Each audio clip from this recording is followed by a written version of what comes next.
What's up guys, Luke here from Luke's Points and Miles, and today I want to talk about how I flew to Dubai for $82. But if you are new to the channel, we talk about credit cards, points, miles, cashback, and travel. If you're interested in things like that, please hit the subscribe button. We are slowly closing in on that coveted 1,000 subscriber mark.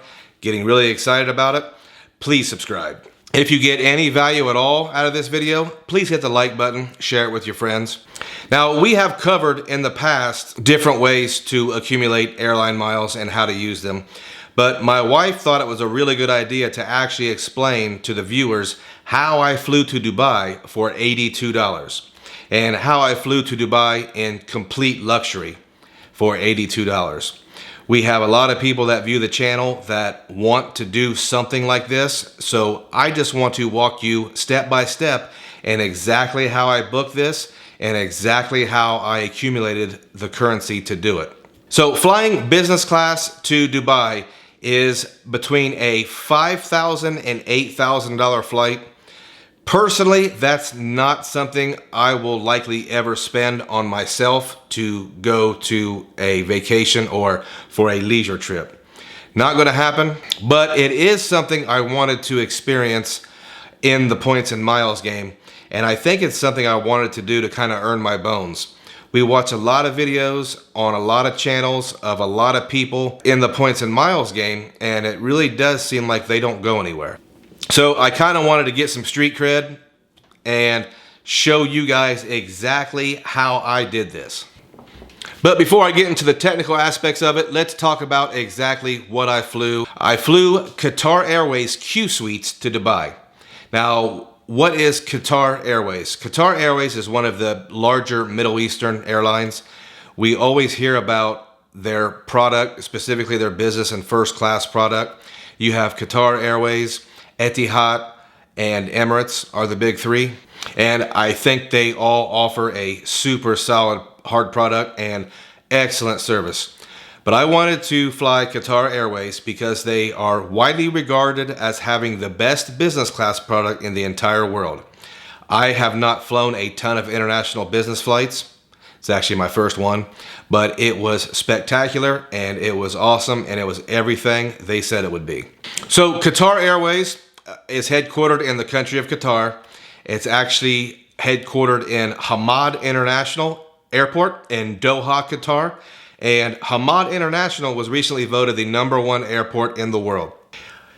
If you would like to see some pictures of Hamad International, check out our Facebook group and our Instagram page. I posted a lot of pictures while we were there. I am really not a travel vlogger, so you won't see a bunch of in-depth video reviews from me. When I travel, I try to enjoy it. So if you're interested in those pictures and maybe some videos, go ahead and check out those other forms of media. Now, Qatar is also going to be hosting the World Cup in 2022. So if you're interested in going there, I would highly recommend it. Now, specifically the Qatar Airways Qsuites, they are lie flat seats, food made to order, all the food and drinks you want, lots of entertainment. So widely considered the best in the business, I wanted to try it out. So just starting out, how did I book this award flight? As I said before, I'm not paying $8,000 to fly anywhere. So I wanted to use an award flight. And I learned that Qatar Airways was part of the One World Alliance. Who else is part of One World Alliance? American Airlines. So I found out I can use American Airlines miles to book flights with Qatar Airways. So I used AmericanAirlines.com, AA.com. I actually used the app, and Qatar Airways and American start releasing reward flights about 320 days out. So if you want to do something like this, it does require a long-term planning. Not a bad thing. If you're going to be taking a trip like this, you should probably put some work into it. I do know you can get those flights less than 320 days out, but if you really want exact dates, start thinking further in the future. So like I said, American Airlines is part of the One World Alliance, and if you're going to use American Airlines to book this flight, you're going to be traveling on either Qatar Airways, British Airways, or Royal Jordanian. I didn't want to book British Airways because most of the time they are going to go through London Heathrow and they are going to charge you some monumental taxes on that flight. So even though it might be an award flight, you still may pay $500 or $600 in taxes. As an American, a good American, I try to pay at least amount of taxes as possible. So I wanted to fly Qatar. So when I went to the app on AA.com, I had those three choices and I made sure that I picked the flights on Qatar Airlines. So let me tell you a little bit about this specific flight. I fly out of Columbus, Ohio. The first leg of my flight was Columbus, Ohio to Chicago in economy class. The entire ticket was booked in business, but it was economy because it was on a very small plane that didn't have a business or first class. 50-minute flight, who cares, right? Just get me to Chicago. When I get to Chicago, I board a Qatar Airways business class 777-300 in Qsuites.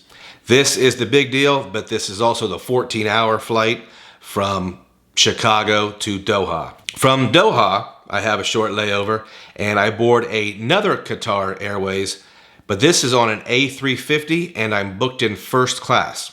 Now, the difference between business and first class, I really can't tell you, besides the different lounge access I have at these airports. We'll get more into that.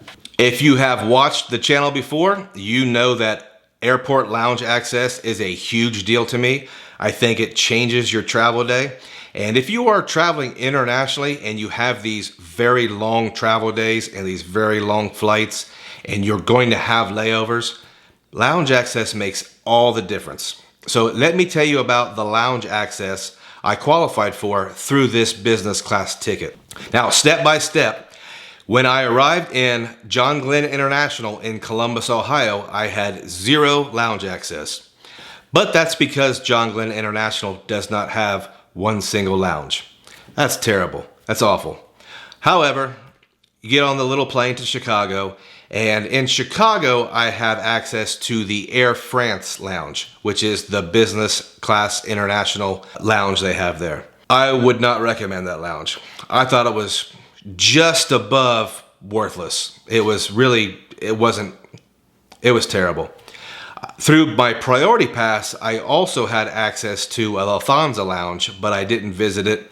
I chose to just stay in the Air France lounge and kind of drink a couple cups of coffee and go over some of my travel plans. Now, from Chicago to Doha, that's when I had a layover in the #1 airport in the world. And since my next flight was in first class, I had access to the Hamad International Al Safwa First Class Lounge. Now, if I butcher the names of these lounges, it's because I cannot pronounce some of these names. But the Al Safwa Lounge was completely amazing. I had a short layover in Doha, but they gave me access to a lounge that had fine dining. It had a spa. I took a shower there. And the difference between these types of lounges and some of the other ones that may have a shower, this had a private shower with a razor, shaving cream, toothpaste, toothbrush. Anything you needed was provided for you there. The level of service there was amazing. Just the first class lounge was enough for me to go through this entire experience and that long travel day. So then I arrive in Dubai. We will do a separate video on what I think about Dubai. I haven't done one yet because honestly, I'm still processing it. I'm still digesting it. It is so much different from everywhere I've been. We will get to that sometime. But return flights. So our return flight was very early in the morning, and when we got to DBX in Dubai, I had access to the Marhaba Lounge. Now, I did have a first class flight from Dubai back to Doha, so I'm not sure if this was a first class lounge or if it was just the only lounge they were using because so many of them were closed for different reasons. But this lounge was next to terrible. It was early in the morning and it was a short time, so that experience was kind of a wash.